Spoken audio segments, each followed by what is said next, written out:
Hello guys, in this video I am going to show you how to turn on notifications on the 1 second everyday application, which is about crowd updates, daily snippet reminders and so on.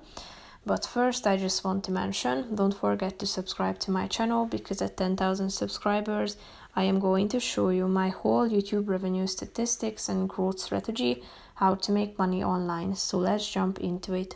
First of all, open the app on your phone, click on the this profile icon that you can see in the upper left corner of the screen, tap on the settings button, click on notifications, which is the third option. Here you can select crowd updates or turn them on by tapping on this button. You can select notification preferences such as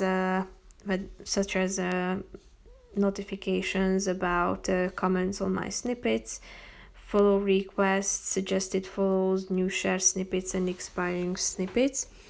If you want to turn on any of these functions, all you have to do is tapping on the box next to it to put a check mark icon.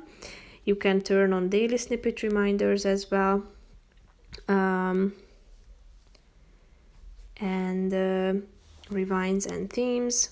You can also select notification preferences such as rewind Wednesday, so once a week, show me my content from previous years, or every day I have a rewind is available. So that's pretty much it for this video, guys. See you in the next one. Bye bye.